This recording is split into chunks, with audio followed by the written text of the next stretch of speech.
This conversation with Mark Manson explores the complexities of confidence, emotional self-management, relationships, and the modern challenges posed by technology and culture. From addressing how people care too much about others' opinions to the pitfalls of online dating and the misuse of labels, the discussion delves into the psychology behind real self-belief, the importance of failure, and the evolving landscape of mental health tools, including AI. Mark shares insights from his personal journey, philosophy on meaningful pursuits, and practical advice for building authentic confidence and lasting partnerships.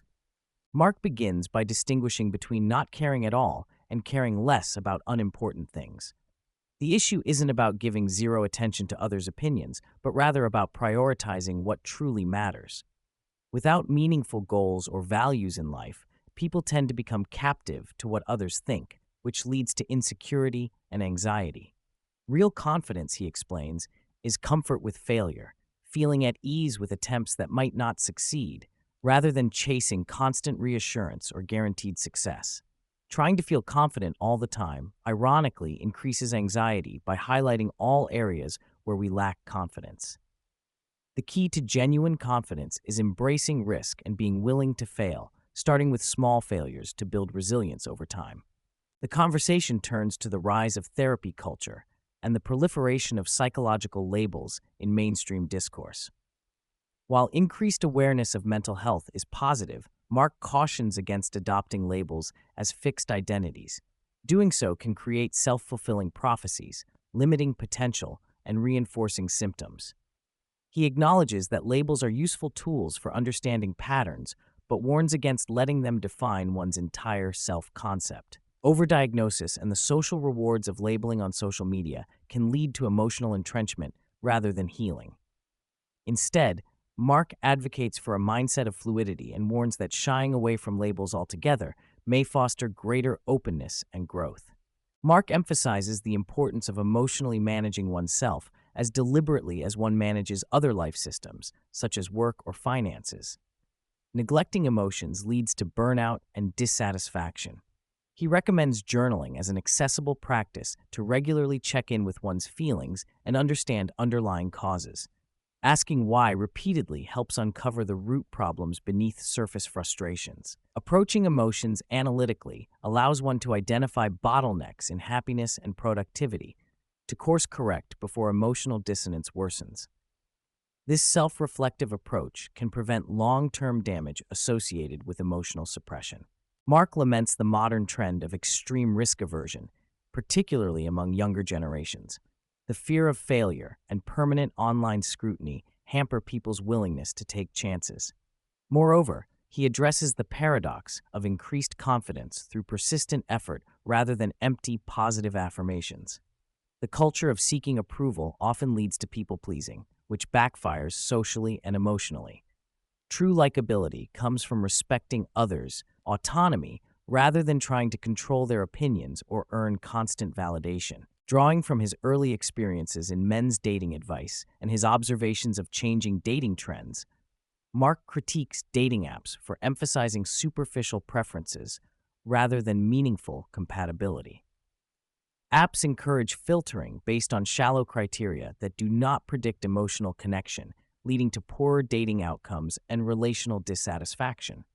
He notes that younger generations exhibit less sexual activity and struggle with intimacy, which may stem from these flawed digital matchmaking paradigms. Successful partnerships require deeper assessments of personality, values, and emotional intelligence than current platforms provide. Mark challenges conventional ideas of success as wealth or happiness. While money and happiness solve everything at deficiency levels, chasing more beyond stability yields diminishing returns. He frames lasting success as feeling one has used time well, grounded in purpose and meaning. Drawing from experiences in Finland, he highlights the value of low expectations and contentment alongside ambition. True fulfillment comes from engaging in struggles worth having rather than endless pursuit of external markers. This ties back to his notion that happiness arises from progress, which inherently requires ongoing challenges. Mark stresses that social skills underpin both happiness and professional success. Research shows that the quality of intimate relationships is a predominant factor in overall well-being. Healthy, trusting connections create emotional support crucial to managing life's stresses.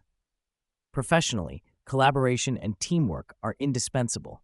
The increase in emotional quotient, EQ, correlates with salary growth, whereas IQ is less predictive of financial outcomes, underscoring the importance of investing in relational competencies. Revisiting confidence, Mark explains how failure is the mechanism through which comfort and resilience develop.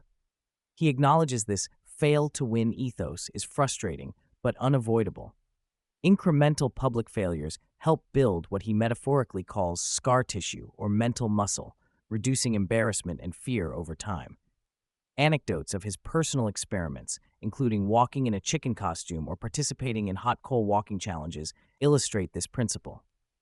These experiences demonstrate how purposeful exposure to discomfort fosters a durable confidence that no longer hinges on guaranteed success. The discussion addresses contemporary trends towards setting boundaries, including the rising incidence of people cutting off family members, especially among younger generations. Mark recognizes the legitimacy of protecting oneself from toxic relationships, but warns against making severance a first option. Instead, he advocates managing exposure and setting clear, communicated rules as healthier strategies. Boundaries framed as personal rules rather than attacks on others are easier to maintain and enforce. The ability to coexist with imperfect people builds emotional capacity that sharp exclusion denies. Mark expresses concern about the uncritical use of large language models like ChatGPT as therapeutic tools. While AI can offer informed advice based on vast psychological data, it tends to validate users too readily without critical challenge, giving users what they want to hear rather than what they need. This can reinforce unhealthy thought patterns. Conversely, he shares his own work, co-founding an AI app designed to provide tough love, accountability, and honest feedback rather than mere comfort. He underscores the importance of guardrails, privacy, and ethical use as his team navigates this experimental space, highlighting that current AI is brilliant but fundamentally flawed and not a substitute for nuanced human judgment. Mark discusses how choosing a romantic partner extends beyond romance into roles like confidant, advisor, and collaborator. He asserts that marrying well is the highest leverage decision affecting every area of life. Character, integrity, dependability, decision-making ability, and shared values take precedence over surface-level attraction. One of his favorite measures is asking prospective partners what they learned from their last relationship. This reveals emotional maturity and insight. Both overly negative retrospectives and evasive answers are red flags. Ultimately, sustainable relationships require acceptance of inherent sacrifices and struggles, recognizing that every good thing brings its own complexities. Mark challenges the common pursuit of only positive experiences by reframing success as selecting the challenges and difficulties one is willing to endure. Since every choice carries trade-offs, understanding one's unique affinity for certain struggles helps align goals realistically. He describes this as identifying the problem you secretly enjoy having and learning to value the right kind of pain. For Mark himself, this is the grind of entrepreneurial work and continual progress, likening it to an endless video game that keeps him engaged. This perspective enables embracing sacrifice as part of a fulfilling life.